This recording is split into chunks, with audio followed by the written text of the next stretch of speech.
quartier. Et des fois de se raconter ces années 70, 80, où on a tout vu arriver dans nos quartiers. La petite délinquance, on a vu arriver le sida, on a vu arriver la toxicomanie et le sida, on a vu partir des copains comme ça. Et moi qui me suis éloigné de tout ça, je me suis barré très très vite du quartier, lui est resté. Et des fois je lui dis, Léon Bruno, t'es heureux? Il me dit, ouais, je suis super heureux, tu sais, je fais un peu de musique, il est musicien, je suis resté dans le quartier, je revois un tel et un tel, on va toujours au même bistrot. Et je lis sur son visage le bonheur. Il est heureux. Et c'est pas négociable. Et je trouve ça formidable. Donc, il n'y a pas de mise en conformité, il n'y a pas un modèle, il y a pas quoi que ce soit. Ce Mais qu'il dans faut, son assiette, il est au-dessus de l'eau quand même. Mais bien sûr. Et il faut que les gens soient heureux.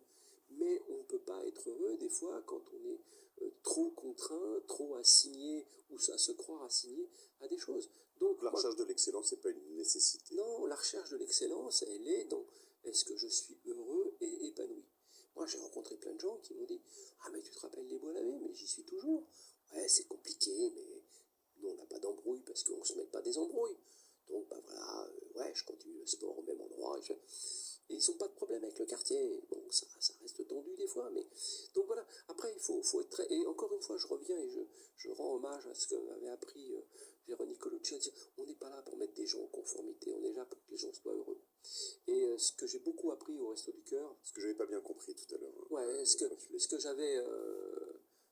que j'ai découvert au Resto du Cœur, c'est cette espèce de communauté d'âme, prenons-le de façon très laïque, qui fait que des gens qui sont bénéficiaires bénévoles, que des bénéficiaires deviennent des bénévoles, une espèce de communauté d'idées, eh bien ça existe. Et moi je rencontre au resto, dans différentes ONG, hein, j'étais aussi au Secours Populaire à une époque, et de voir des gens qui finalement, le fait de pouvoir partager, la commensalité d'un repas, le partage d'un repas, tout ça, les rend heureux.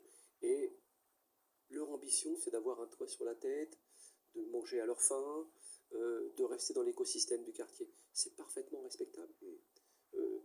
On ne peut pas rencontrer que des gens qui veulent être chef de bureau, chef de banque, directeur de banque, grand chef d'entreprise ou CSA. Non, il faut rencontrer un maximum de gens qui soient heureux. Et ça évite l'affrontement de ces blocs. Ça évite l'affrontement de ces blocs.